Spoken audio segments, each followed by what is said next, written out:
Hey, moms and dads, don't you just love when your child reminds you about a school project at bedtime the night before it's due? With Skylight Calendar, you can avoid those last minute oops moments. It visually displays your family schedule in one place with different colors for each family member, so you can eliminate those last minute surprises that upset your kids. Skylight Calendar is a Wi-Fi connected digital display that syncs seamlessly with all your calendars and visually showcases your family's schedule on an HD touchscreen. You can manage events, chores, and grocery lists on the go with the free Skylight app. This is a game changer for families like ours. And your happiness is Skylight's happiness. So if in 120 days you are not 100% thrilled, you can return it for a full refund, no questions asked. This is a great Mother's Day gift. And right now, Skylight is offering our listeners $30 off their 15-inch calendars by going to skylightcal.com/calm. Go to skylightcal.com/calm for $30 off your 15-inch calendar. That's skylightcal.com/calm.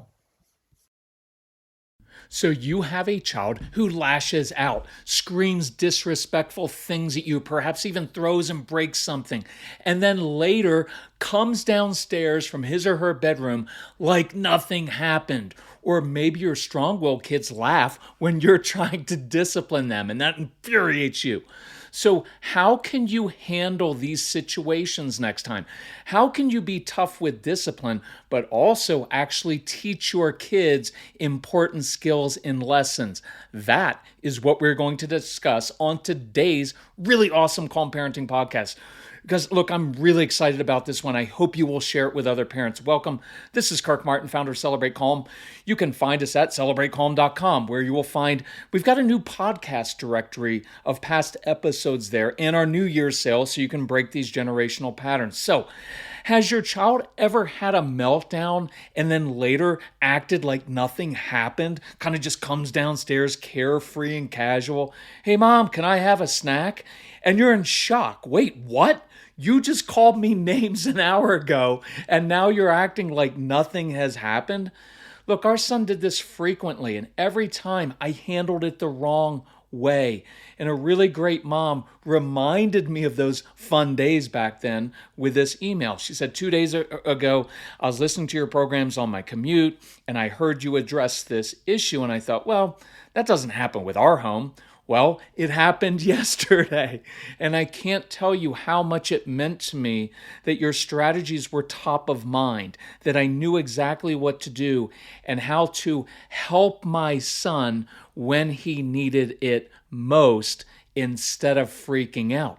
That's what we're after, moms and dads. So kudos to all the moms, dad, grandparents out there who are working so hard at this. So why do our kids do this? Why won't they accept responsibility for their actions? Well, the same reason we don't like talking to authority figures about our failings.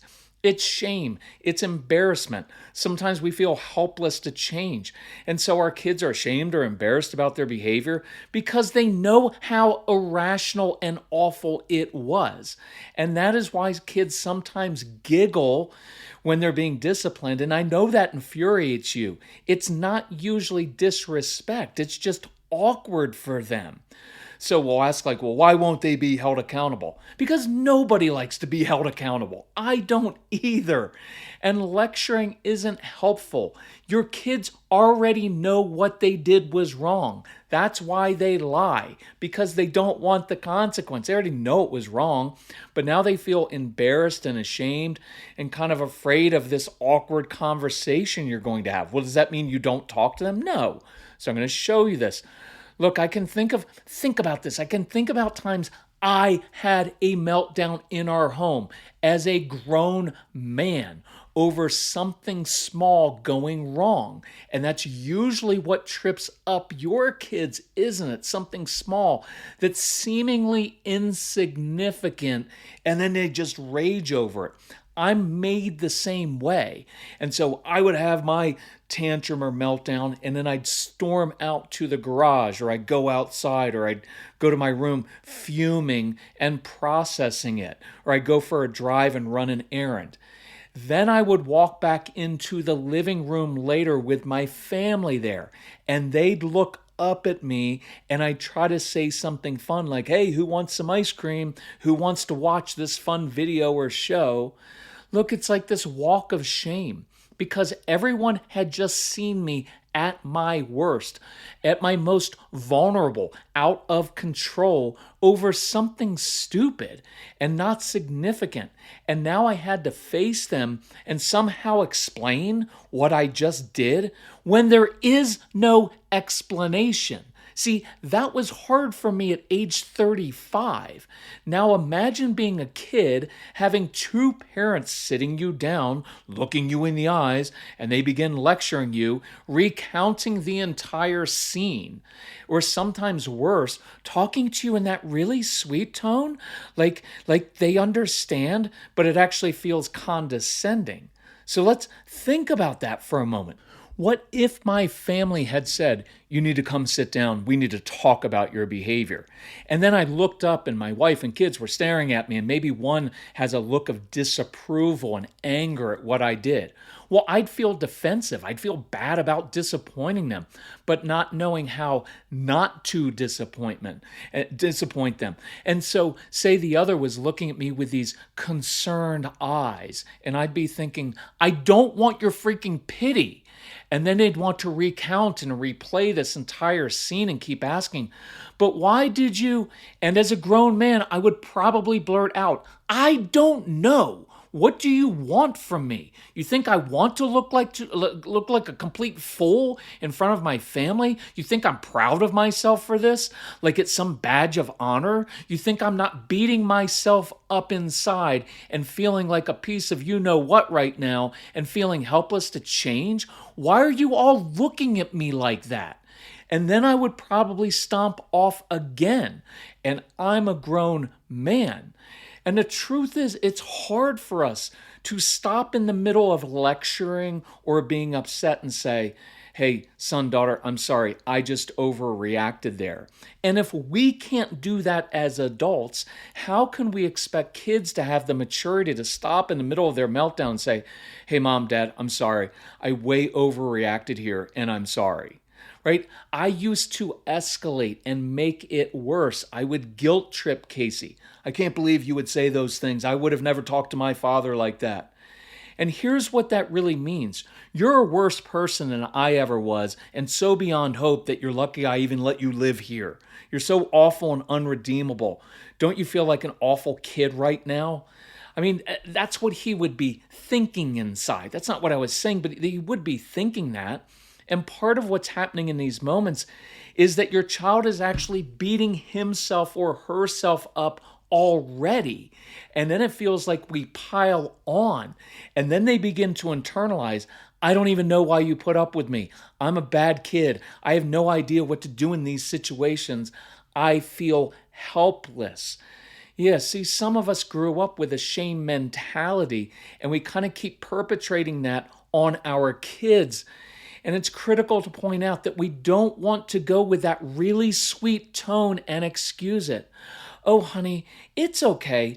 I know you were really upset, and we all have bad days. No, see, it's not okay to yell at your parents, throw things, and slam doors. And that tone sounds condescending because what it really communicates is, well, you don't have other options or choices, and you're not capable of handling it differently. See, it may sound sweet, but it's not. It also says, I don't know what to do here. And it also says, you're not actually capable of controlling yourself. And see, that creates confusion. That's not good either. So in this moment, think about this. What do you really want right now? Do you want an apology, Or do you want contrition? Do you want to check off some parenting box? Or do you actually want to teach your child handle the frustration that caused this in the first place? Do you want to prove that you're justified disciplining? Or do you want to forge a closer, trusting relationship? Because if you're standing with arms folded, awaiting for an apology, you're creating a defensive response and you'll never get the apology. Your child will also never open up to you later in the teen years because your child can't trust you not to pile on the shame. And I know some people, a lot of my guys I work with, well, I need to teach that kid a lesson. Well, that's making it about you. You're choosing to be offended by what a kid did, and you're taking it personally. And you have to stop that. We're adults. I do want to teach the child a lesson, but not for my sake and not from vengeance or anger or resentment. Can't believe he talked to me like that. The lesson I want you to teach your child is how to deal with the disappointment, the frustration, the anxiety in healthy ways, not suppress their emotions or not to let them let loose whenever they want. See, those are the two extremes. I'm going to shut that child down, or, well, we just let our kids say whatever they want. No, I don't want that either. I want to teach them how to control themselves. So here's what happened once when Casey was a little kid, and I finally got it right because he had blown up over doing something wrong and being corrected. He'd yelled horrible things at us. He threw something, then he ran up to his room and slammed his door because that was a big trigger of mine.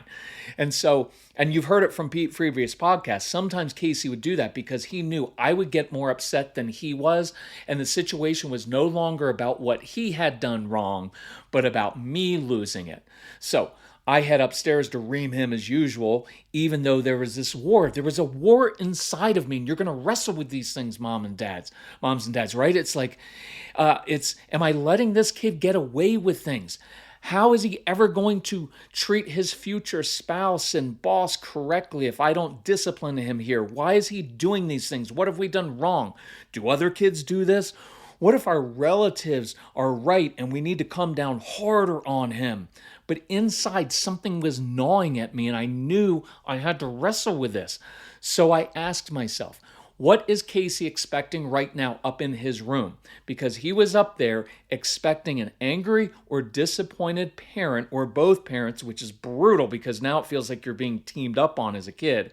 He was expecting this angry parent to stand in his doorway, hands on hips, lecturing and disciplining, i.e. yelling and shaming him, because that's what I used to do before I learned that discipline means to teach, right?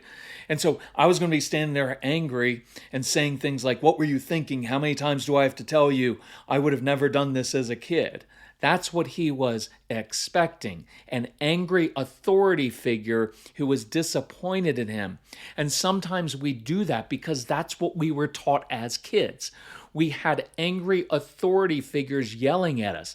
And those of us who grew up in more legalistic religious homes were taught that God is just this angry authority figure, no matter what we say about mercy and love. What was communicated is God is an angry authority figure who always seems kind of PO'd at us. That's what I internalized. And those beliefs are deeply ingrained in us. And that's why we have to wrestle with these issues inside of us and break those generational patterns. Look, a good authority figure has clear boundaries and is also patient, understanding, takes time to teach. Do not put your junk on your kids because you haven't done that hard work yourself. Look, there's no blame, no guilt. You know I don't do that. But we have to break these generational patterns, or your kids and grandkids will keep repeating these destructive patterns. So I wanted to create a new family tree. So I did something different for me. I humbled myself. So let's geek out together for a minute over gut health because I'm really into this. I just learned that prebiotics are the food that help fuel the growth of healthy bacteria, the probiotics, in your gut. So you have to have both. And that's why AG1 helps my digestion, calms my stomach, and keeps me regular. Look, I've loved my morning AG1 routine for years, long before AG1 became a wonderful partner to the podcast. It's a quick, easy win because I start my day with 75 vitamins, probiotics, prebiotics, and whole food sourced ingredients. I just don't have that stomach distress anymore, where that bloating, that kind of interferes with your day and puts you on edge. Plus, my weight is down. I've got energy for this hiking season. I'm drinking my AG1 right now while I'm recording this, and I think you should as well. AG1 is offering new subscribers a free $76 gift when you sign up. You'll get a welcome kit, a bottle of D3 and K2, which I love, and 5 free travel packs in your first box. So check out drinkag1.com/calm to get this offer. That's drinkag1.com/calm to be kind to your gut. So we just moved into a new home with no landscaping. So we were thrilled to discover fast-growing trees. They take the hassle out of creating your dream yard. No more wasting your weekend driving around, being overwhelmed by big garden centers that don't have what you want. Fast Growing Trees is the biggest online nursery in the US with thousands of different plants and over 2 million happy customers, including us. Get your plants delivered directly to your door in just a few days. Their Alive and Thrive guarantee ensures your plants arrive happy and healthy. Plus, you get support from trained plant experts on call to help you choose and care for the right plants. This spring, Fast Growing Trees has the best deals for your yard, up to half off on select plants. Plus, listeners to our show get an additional 15% off their first purchase when using the code CALM at checkout. That's an additional 15% off at fastgrowingtrees.com using the code CALM. fastgrowingtrees.com/calm. Offers valid for a limited time. Terms and conditions may apply. So I walked upstairs, knocked on his door, and walked into the room. And there's all this tension because we had a history of this not ending well. He was sitting on his bed, and I saw his cheeks kind of stained with tears and all red. And look, my son was not thinking, yeah, I just showed my parents. He was afraid. He was dreading the lecture, the disappointment, the feeling of helplessness, of not having an answer when I asked why he would do something like that. Helplessness, shame. See, I was nervous, not knowing what to do with all of these conflicting emotions and thoughts. So I chose humility. I sat on the floor and I began building with the Lego blocks I had picked up off the floor when I was coming upstairs that he had left on the floor, and I was angry about that, and I had to reset before I got there, right? This stuff is hard. So without looking up, because I don't do eye contact because it just reinforces the shame, I broke the silence, and I always use an even, matter-of-fact tone. Hey, Case, I'm sorry I reacted like that downstairs. I shouldn't have said that. Why? Why do I do that? Because sometimes humility is a very powerful tool that breaks down walls. Humility leads to contrition instead of a forced apology. I wasn't groveling. I wasn't being too sweet, but I wasn't yelling either. I made a statement of fact. I shouldn't have yelled at you downstairs. Now, sometimes it's wise to walk away after that and give yourself and your child some space to process this. And you could even add an invitation, say, hey, I need to go get X at the store, walk the dog, go for a ride, grab a smoothie, some tacos. Hey, let me know if you want to join me. We could go grab that and I'll be happy to listen to you. That's perfectly fine. But I didn't do that this time. So here's the scene. My son is on his bed. And it's important to note, that is my son, not just some defiant kid. Because sometimes we get resentful toward these strong-willed kids and they become that defiant kid. It's my son up there. And he's scared. He's waiting for the fury, the lecture, the shame. But now he sees this man who is his father sitting on the floor, not looking angry, not looking at him. And I can feel him inching closer to the side of the bed, probably wondering in his heart and head, can I trust this man right now? Is it safe for me to be vulnerable? Because in the past, it never has been. And my son wants to join me because he wants to be close to his dad or his mom, because that's the way it's supposed to work. And I'm telling you, it better be safe for your kids, or they will lie and sneak and hide things from you. And so he slides down off of his bed and takes a risk, because this time it felt kind of safe for him because I was sitting, I was building. But it really kind of crushed me inside that day when my son climbed down off the bed, because he was being vulnerable. He was taking a risk. He didn't know what was about to unfold there. And I was finally making him feel safe enough. I was drawing him to me instead of pressuring him.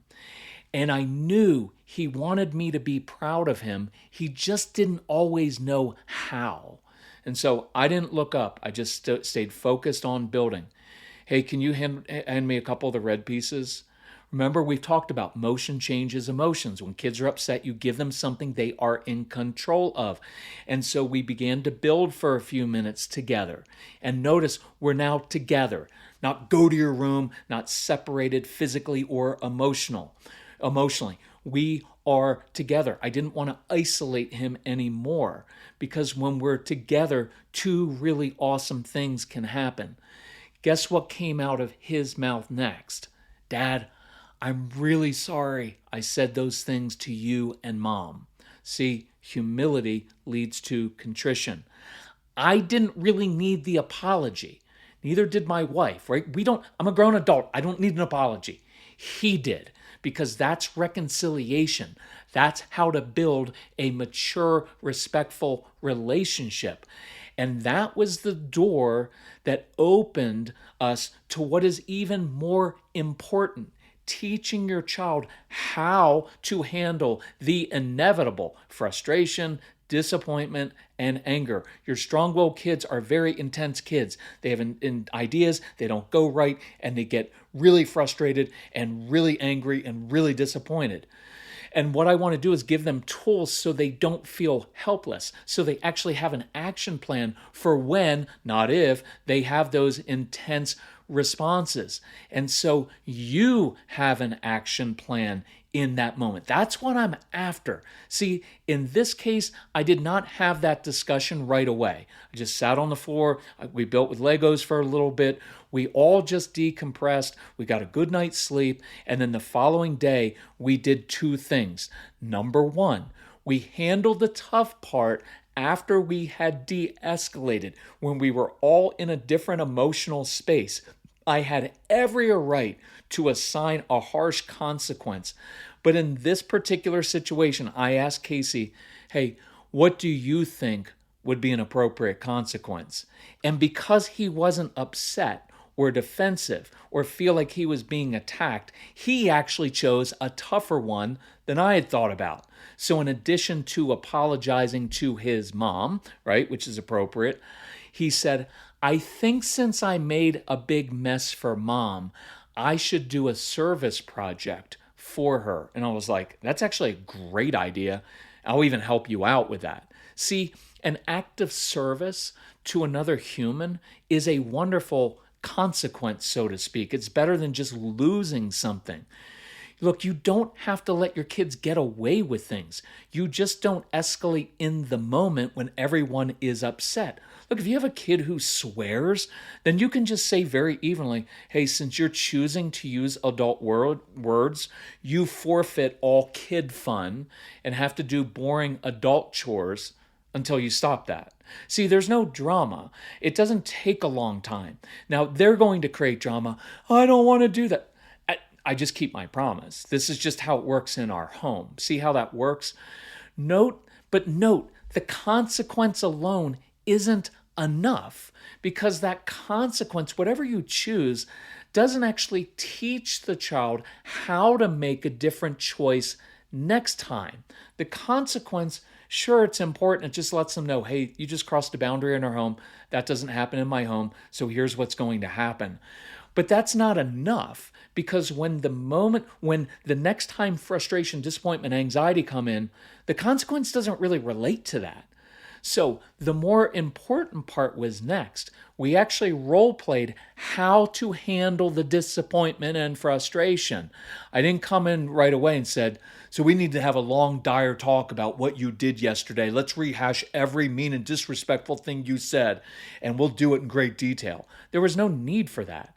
Instead, I said, hey, I need to learn how to calm situations down better myself. And at times, I still react too much when I get frustrated and disappointed. Look, there's nothing wrong with saying that. That's not letting him off the hook. It's just pure honesty. So I said, let's walk through some different options together. And I remember in one of these first problem-solving talks with Casey, he said, Dad, when things don't go the way I picture them, it's like there are fireworks in my brain and I can't think and everything feels out of control. And I was like, that's good insight, because you'll hear me saying the very first step to calming an upset child is not you need to calm down. It's to give them something they feel in control of. It's to give them something to do, right? And so we've been through these solutions in countless podcasts, so I'm not going to repeat them here. Just go listen to that How to De-Escalate a Nuclear Meltdown one from last spring. It's a really good one. It is what ultimately led him many years later to create the Straight Talk for Kids program, and that's in the Get Everything package. It's our most popular program. And he used to do school assemblies based on that, because he teaches kids how to control their impulses and emotions. So let your kids listen to his program while you're listening to the grown-up ones. Actually, listen to them all together. Look, the point I want to make for this coming week is this. This is the goal: to teach and show your child how to handle these situations in a different way when, not if, they happen. Not just get an apology. And it's to model this for your kids. See, that is when everything changes. And that's when my son and I began to bond in a deeper way, because I was actually giving him tools to not feel helpless. That's what that mom emailed about when I'm doing this podcast. She was like, it felt so good inside to know I had tools to give my son so that he didn't feel helpless. See, I was now the adult who was helping him instead of him having to walk on eggshells around me. See how that often works? Our kids walk on eggshells. I don't want mom or dad to be upset and lecture me. See, now I'm actually helping him. And that set the stage for what happened and what will happen when your kids are 12 and 15 and 17 and 27 and they mess up and they wonder, can I call my parents right now, or am I just going to get another lecture? And I can tell you, Casey's a grown man now, and I can't express to you how much it means to me when Casey will text or call and say, Dad, can I talk to you about something? He's seeking my wisdom. He trusts me to open up. And that's what I want you to have with your most strong-willed kids from the time they're toddlers all through their lives. So, moms and dads, you are going to have one of these situations occur this week. You know you are. So, slow your world down inside. Lead your child to contrition. Lead to a calm place. And then begin to show them how to handle the difficult parts of life. If you need help with that, reach out to us. Take advantage of the New Year's sale. If you need help financially, ask Casey. We'll help you out. But I have so much respect for you because you are breaking generational patterns. You are learning new skills that you didn't learn from your own parents. So you're growing up just like I am while your kids are growing up. And it is a beautiful, beautiful thing that you're doing. And so I appreciate you listening to the podcast, sharing it, and working so hard at this. All right, we'll talk to you next time. Love you all. Bye-bye.